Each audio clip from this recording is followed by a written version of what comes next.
स्वागत है दोस्तों बॉलीवुड सिनेमा की एक नई वीडियो में। आज हम एक्सप्लेन करने वाले हैं यारियां 2 मूवी को। तो वीडियो अच्छी लगे तो वीडियो को लाइक करें और इसी तरह के वीडियो के लिए हमारे चैनल को जरूर सब्सक्राइब कीजिएगा ताकि आपको इसी तरह का फ्रेश और लेटेस्ट कंटेंट मिलता रहे। तो फिल्म की शुरुआत होती है हिमाचल प्रदेश से, जहां पर हमें लाडली और उसकी मां देखने को मिलती है।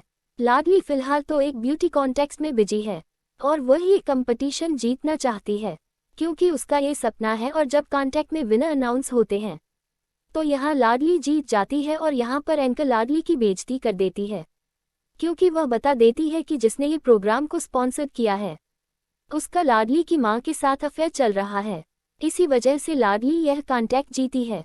ये सब सुनने के बाद लाडली बहुत दुखी हो जाती है और अब लाडली की मां चाहती है कि लाडली शादी कर ले और उसके लिए उन्होंने एक लड़का भी देख रखा है और उससे उसकी मीटिंग भी करवाती है। लेकिन लाडली का दिमाग बिल्कुल भी ठीक नहीं था, तो लाडली बातों की शुरुआत में ही अभय को सब कुछ सच बता देती है कि मुझे कुछ साल पहले बहुत ही गंभीर बीमार हुई थी, इस वजह से मेरी जान जाते जाते बची है।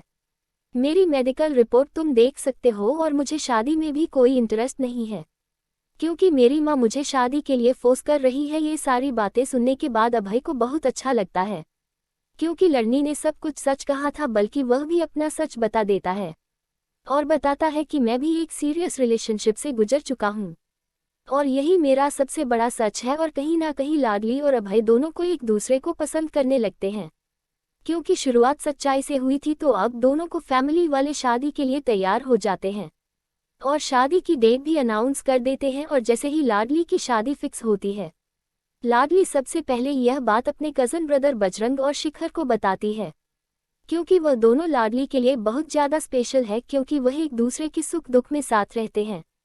और जब वह लाडली की शादी की बात सुनते हैं तो उन्हें बहुत अच्छा लगता है और वह तुरंत ही वहां जाने लगते हैं। तो लाडली के दोनों कज़न ब्रदर वहां पहुंच चुके थे, शादी की तैयारी चालू हो चुकी थी और वह वहां एंजॉय भी करते हैं।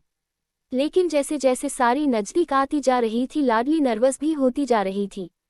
उसे लग रहा था कि उसने शादी का फैसला जल्दबाजी में ले लिया है और तभी शिखर उसे एक सिगरेट पिलाता है और वह शादी करने के लिए तैयार हो जाती है। अब रात में ही अभय और लाडली की शादी हो जाती है और अगली सुबह उनकी विदाई भी हो जाती है। इसके बाद हमें शिखर के बारे में बताया जाता है। शिखर दरअसल में एक बाइकर है जो रेस करता है, लेकिन अब उसके ऊपर बैन लग गया है। अब वह आजीवन काल के लिए रेस तो नहीं कर सकता है और इस दुनिया में उसके सिर्फ पिता है जिन्होंने उसे घर से निकाल दिया है। और शिखर भी उनसे बहुत नफरत करता है क्योंकि शिखर के पास अब कुछ बचा नहीं था। तो वह मुंबई जाने का डिसाइड करता है और वहां जॉब करने का फैसला करता है। और कुछ दिनों से शिखर के पास एक इकरूर नाम की लड़की का बार बार कॉल आ रहा है, लेकिन शिखर उसे नहीं जानता है। इकरूर उसे बताती है कि यह नंबर मेरे बॉयफ्रेंड का है जो कि मर चुका है। तो शिखर उसे बताता है कि सिम बहुत दिनों से बंद होने के कारण अब ये नंबर मुझे अलॉट कर दिया गया है। फिर भी इकरूर उसे बार बार कॉल करती है क्योंकि वह अपने बॉयफ्रेंड को बुला नहीं पा रही है। आगे हम देखते हैं बजरंग को, जो कि हिमाचल प्रदेश में छोटी मोटी जॉब करता है। हाल ही में उसे मुंबई में कॉर्पोरेट जॉब मिली है और उसके फैमिली वाले भी यह चाहते हैं कि बजरंग ये जॉब करे क्योंकि उसके फैमिली की फाइनेंशियल कंडीशन ज़्यादा ठीक नहीं है।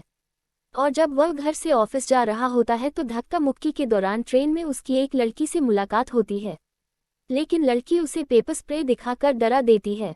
अब आगे हम देखते हैं कि लाडली की जब शादी हुई थी तो फर्स्ट नाइट को कुछ भी नहीं हुआ था। लाडली देखती है कि उसका पति उसके साथ ठीक ढंग से नहीं रहता है, हमेशा ऑफिस के काम में बिजी रहता है, उसे टाइम भी नहीं देता है। क्योंकि लाडली और अभय ने दोनों नई फैमिली की वजह से शादी की थी तो शायद उनकी यह जो रिलेशनशिप उतनी स्ट्रांग नहीं है। लेकिन अभय भले ही लाडली को टाइम ना दे देता हो, लेकिन उसके साथ कोई बदतमीजी भी नहीं करता है और ना ही उसे किसी काम के लिए रोक टोक करता है। और दूसरी तरह हम देखते हैं कि शिखर को फूड डिलीवरी की जॉब मिल जाती है। फिलहाल वह एक रेलवे स्टेशन पर आया हुआ है जहां पर उसे एक लड़की को फूड डिलीवर करना होता है।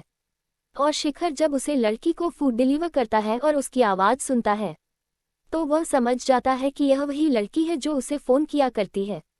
शिखर ने उसका नंबर सेट गर्ल्स के नाम से सेव किया हुआ था। वह ये समझ जाता है कि यह वही लड़की है। यहाँ पर इकरूर बहुत ही सेट दिखती है तो शिखर उसे जानने की कोशिश करता है। यहाँ पर शिखर देखता है कि इकरूर एक व्हीलचेयर पर है, लेकिन शिखर उसे नहीं बताता है कि वह उसी के पास कॉल करती है। प्रॉब्लम इन तीनों कौशन की लाइफ में बहुत है, लेकिन इन तीनों के दिन के साथ एक बात बहुत अच्छी होती है कि यह तीनों हिमाचल प्रदेश से मुंबई आ चुके होते हैं। अभय का घर मुंबई में था, इसलिए लाडली को भी मुंबई आना पड़ा और जॉब की तलाश में शिखर को मुंबई आने पड़ा। और एक कॉर्पोरेट जॉब बजरंग को मुंबई में मिल गई थी, इसलिए बजरंग को भी मुंबई आना पड़ा। अब शिखर और बजरंग साथ में रहते हैं और तीनों मिलकर खूब एंजॉय भी करते हैं। और एक दिन अभय जब ऑफिस से घर वापस लौट रहा था तो वह देखता है कि यह तीनों बाइक पर बहुत मस्ती करते हुए जा रहे हैं, जो कि अभय को बिल्कुल भी अच्छा नहीं लगता है। और लाडली ने भी अभय को देख लिया था। जब लाडली घर पहुंची तो अभय उसे इस बात के लिए नहीं कह रहा था कि उन्होंने शराब पी रखी है या फंकी कपड़े पहने हुए हैं। उसने बस इस चीज के लिए मना किया कि बाइक पर इस तरह की दोबारा मस्ती मत करना। अब कुछ दिनों के बाद शिखर के पास 1 करोड़ का फिर से कॉल आता है और इस बार शिखर उसे बता देता है कि मैं वही लड़का हूं जिसने तुम्हें फूड डिलीवर किया था। लेकिन यहाँ पर 1 करोड़ मन बना चुकी है कि वह सुसाइड कर लेगी, क्योंकि वह अपने बॉयफ्रेंड को भुला नहीं पा रही थी। लेकिन यहाँ पर शिखर को उसका एड्रेस नहीं मालूम था, इसलिए वह रेलवे स्टेशन पर 1 करोड़ की दोस्त मिलने जाता है, लेकिन वह उसे उसका एड्रेस नहीं बताती है। फिर वह उसे बताता है कि 1 करोड़ की जान को खतरा है। फिर वह उसका एड्रेस बता देती है, लेकिन शिखर यहाँ वक्त पर पहुंच जाता है और 1 करोड़ की जान बचा लेता है। और यहाँ पर देखता है कि 1 करोड़ ने गैस लीक कर दी थी और पूरा कमरा गैस से भर गया था। अब शिखर 1 करोड़ का ध्यान रखना अच्छा लगने लगता है। अब वह दोनों एक दूसरे को पसंद करने लगते हैं। 1 करोड़ शिखर से कहती है कि मुझे अपने बॉयफ्रेंड की कब्र के पास जाना है, और शिखर भी उसे वहां ले जाने के लिए तैयार हो जाता है। 1 करोड़ अपने बॉयफ्रेंड की कब्र के पास रोने लगती है। ये देखकर शिखर को 1 करोड़ से प्यार हो जाता है। अब दूसरी तरफ बजरंग अपने दोनों कजन से मिलता है और उन्हें बताता है कि उन्हें सोना नाम की लड़की मिल गई है जो उसे बहुत प्यार करता है। और कुछ दिनों के बाद बजरंग अपने दोनों कोसिन्स को सोने से मिलवाता है और बातों ही बातों में बजरंग उसे शादी के लिए प्रपोज भी कर देता है, जो उनके कजन को पसंद नहीं आता है। फिर बजरंग की शिखर से लड़ाई हो जाती है, क्योंकि उसने ये सब सोच समझकर नहीं किया है, और वह दोनों अलग हो जाते हैं और बात करना बंद कर देते हैं। अब बजरंग ऑफिस की तरफ से अमेरिका जॉब करने जा रहा था और इस मूवमेंट पर उसे अपने कजन की बहुत ज़्यादा ज़रूरत होती है। जहां लाडली तो आ जाती है पर शिखर नहीं आता है, लेकिन बाद में शिखर भी आ जाता है। ये देखकर बजरंग बहुत खुश हो जाता है और अब दोनों कजन बजरंग को एयरपोर्ट छोड़ने जाते हैं और बजरंग उसे बताता है कि मैंने तुम्हारे रेसिंग के बैन को हटवा दिया है, अब तुम जब चाहो तब रेसिंग कर सकते हो। बजरंग जिस फ्लाइट से अमेरिका जा रहा होता है उस फ्लाइट की एयर होस्टेस सोना होती है, और बजरंग जब बाथरूम जा रहा होता है तो वह सोना को किसी और लड़के के साथ देख लेता है, जिसे देखकर वह बहुत दुखी हो जाता है और रोने लगता है। ये देखने के बाद तो बजरंग का बहुत बुरा हाल हो जाता है और उसका दिल भी पूरी तरह से टूट जाता है।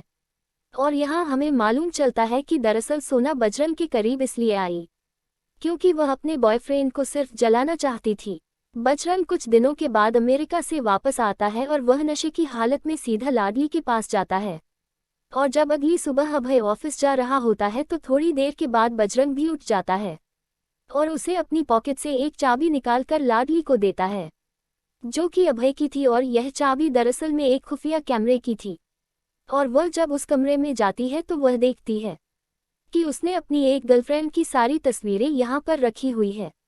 ये देखकर लाडली बहुत गुस्सा हो जाती है और शाम को जब अभय घर वापस आता है तो वह उसे बताती है कि मैंने सारी फोटोज देख ली है, और वह घर से चली जाती है और अभय भी उसे रोक नहीं पाता है। अब अभय की हालत बहुत ज़्यादा खराब हो जाती है। दूसरी तरफ हम शिखर को देखते हैं जो कि 1 करोड़ के साथ रहता है। यहाँ 1 करोड़ शिखर को बताती है कि मैं अभय को जानती हूँ, वह एक बहुत बड़ा रेसर रह चुका है और उसकी एक गर्लफ्रेंड भी थी जिसका नाम राजलक्ष्मी था, और वह दोनों एक दूसरे से बहुत ज़्यादा प्यार करते थे, लेकिन उनके घर वाले नहीं मान रहे थे। इसलिए राजलक्ष्मी और अभय ने घर छोड़ने का फैसला कर लिया था। जब वह घर छोड़कर जा रहे थे तब अभय और राजलक्ष्मी का एक्सीडेंट हो जाता है, जिसमें राजलक्ष्मी की डेथ हो जाती है। अब ये सारी बातें सुनने के बाद शिखर लाडली को कॉल करता है और उसे सारी बातें बता देता है और लाडली को बहुत बुरा लगता है।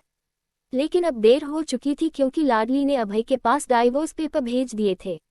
लेकिन लाडली फिर भी घर वापस आती है, पर अब दोनों आपस में बिना बातचीत किए हुए रहते हैं जैसे वह पहले रहते थे, लेकिन उनके बीच में अब कनेक्शन बनने लगा था। दूसरी तरफ बजरंग के पास सोना आती है, उससे माफी मांगती है। आगे हम देखते हैं कि इकरूर शिखर को अपनी बहन से मिलवाती है, लेकिन उसकी बहन शिखर को बहुत बुरा कहती है। वो कहती है कि इकरूर ऐसे इंसान के लिए अपनी लाइफ बर्बाद नहीं करेगी जो कि जिंदगी में हमेशा अनसक्सेसफुल रहा है। अब उसे अमेरिका में जॉब मिल गई है, वह अमेरिका जाएगी। ये सुनकर शिखर को बहुत बुरा लगता है। दूसरी तरफ लाडली राजलक्ष्मी के परिवार के पास पहुंच जाती है और उन्हें मना लेती है। बाद में वह अभय को भी वहां बुला लेती है और वह अभय को भी माफ कर देते हैं। अब अगले दिन शिखर की एक रेस होती है और अगले ही दिन इकरूर अमेरिका जाने वाली होती है। यहाँ पर बहुत ऐसे लोग थे जो कि शिखर को हराना चाहते हैं क्योंकि शिखर ने बहुत पंगे किए हुए हैं, और यहाँ रेस के बीच में ही कुछ लोग शिखर को लात मार कर गिरा देते हैं। लेकिन वह उठता है और इकरूर की बहन की बातें और अपने पिता की बातें को याद करता है और उसे रेस को भी बेहतरीन तरीके से जीत लेता है। रेस जीतने के बाद तीनों कज़न सीधा इकरूर के घर जाते हैं और वहां पर शिखर इकरूर को प्रपोज कर देता है और इकरूर भी यही चाहती थी और वह मान जाती है। और फिल्म के आखिर में बजरंग को जो लड़की ट्रेन में मिला करती थी उसे शादी के लिए प्रपोज कर देता है और वह लड़की भी मान जाती है और आखिर में बजरंग की भी शादी हो जाती है और तीनों कज़न खुशी से रहने लगते हैं और उसी के साथ ही फिल्म भी यही खत्म हो जाती है। उम्मीद करता हूँ ये वीडियो आपको पसंद आई होगी। वीडियो को लाइक जरूर कीजिएगा और इसी तरीके के वीडियो पाने के लिए हमारे चैनल को सब्सक्राइब कीजिएगा ताकि इसी तरह का फ्रेश कंटेंट आपको सबसे पहले मिलता रहे। तब तक के लिए जय हिंद, जय भारत, जय श्री राम।